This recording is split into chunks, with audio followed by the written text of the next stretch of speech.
Hello అండి. అందరికీ నమస్తే. Welcome to Subbu's kitchen. ఈరోజు వీడియోలో పల్లి పకోడీ ఎలా చేసుకోవాలో చూపించబోతున్నాను. బయట కొనుక్కునే పని లేకుండా సింపుల్‌గా ఇంట్లోనే 15 నిమిషాల్లో ఈజీగా చేసేసుకోవచ్చు. అందరూ చాలా ఇష్టంగా తింటారు. ఎక్కువ టైం పట్టదు. అస్సలు కష్టపడే పని లేదు. ఉల్లిపాయలు కట్ చేసే పని లేదు. ఎక్కువ ఆయిల్ కూడా పీల్చవు. స్నాక్స్ ఏమీ లేనప్పుడు ఏం చేయాలా అని ఆలోచించకుండా కేవలం 15 నిమిషాల్లోనే ఇలా చేసేసుకోండి. చక్కగా ఒక డబ్బాలో స్టోర్ చేసుకున్నా కూడా మనకి 10, 15 రోజుల వరకు నిల్వ ఉంటాయి. అందరూ ఇష్టంగా కూడా తింటారు. తప్పకుండా ట్రై చేసి మీకు ఎలా వచ్చాయో కామెంట్ చేయండి. వీడియో నచ్చితే లైక్ చేసి హైప్ చేయండి. ముందుగా ఒక గిన్నె తీసుకొని అందులోకి 2 కప్పుల వరకు పల్లీలు వేసేసుకొని అందులోకి హాఫ్ కప్పు శనగపిండి, హాఫ్ కప్పు బియ్యం పిండిని వేసుకొని ఇలాగా జల్లించుకోండి.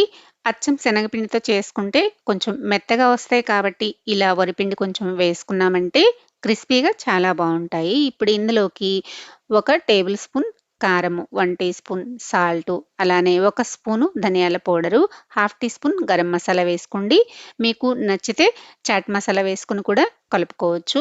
ఇలాగా మొత్తం ఒకసారి బాగా కలుపుకున్న తర్వాత వాటర్ వేసి కలుపుకోండి. ముందే వాటర్ వేసి కలుపుకోకుండా ఇలా పిండంతా బాగా పల్లీలకి కలిసిపోయేలాగా కలిపేసుకోవాలి. ఇందులోకి మీరు వెల్లుల్లి ఫ్లేవర్ కావాలంటే 4, 5 వెల్లుల్లిని దంచుకొని వేసుకోవచ్చు. కరివేపాకును కూడా సన్నగా కట్ చేసి కూడా వేసుకొని కలుపుకోవచ్చు. ఇలా కొంచెం కొంచెం వాటర్ వేసుకొని కలుపుకోవాలి.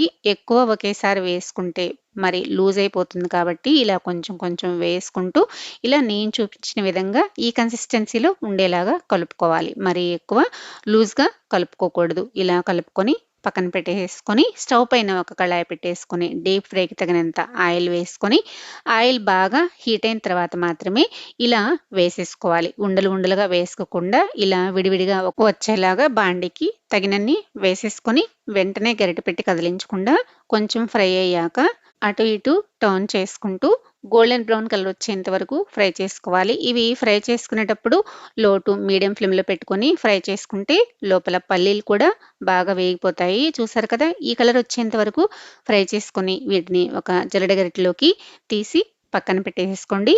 ఇలాగే మిగిలినవన్నీ చేసుకున్నాను. మీరు ఎన్ని పల్లీలు తీసుకొని చేసుకున్నా కూడా చాలా సింపుల్‌గా, ఈజీగా చేసేసుకోవచ్చు. ఎక్కువ టైం పట్టదు. ఎక్కువ కష్టపడే పని ఉండదు. అచ్చం బయట స్వీట్ షాప్‌లో కొనుక్కున్న వాటిలానే చాలా బావుంటాయండి. చివరగా 2 రెబ్బల కరివేపాకుని ఇలా జల్లెడ గరిటెలో వేసేసుకొని ఫ్రై చేసుకొని మనం చేసి పెట్టుకున్న పల్లి పకోడీలోకి వేసేసుకోండి. చాలా టేస్టీగా ఫ్లేవర్ కూడా చాలా బావుంటుందనమాట. ఇలా చేసుకున్న పల్లి పకోడీలన్నీ ఒక గిన్నెలోకి వేసేసుకొని చివరగా మనం ఫ్రై చేసుకున్న కరివేపాకు కూడా వేసేసుకొని ఒక్కసారి బాగా కలిసిపోయేలాగా కలిపేసేసుకొని ఇవి పూర్తిగా చల్లారిన తర్వాత ఒక డబ్బాలో స్టోర్ చేసుకున్నామంటే 10, 15 రోజుల వరకు నిల్వ ఉంటాయి. వీడియో నచ్చితే లైక్ చేసి సబ్స్క్రైబ్ చేసుకోండి, షేర్ చేయండి. మరో మంచి వీడియోతో మళ్ళీ కలుద్దాం. Thanks for watching.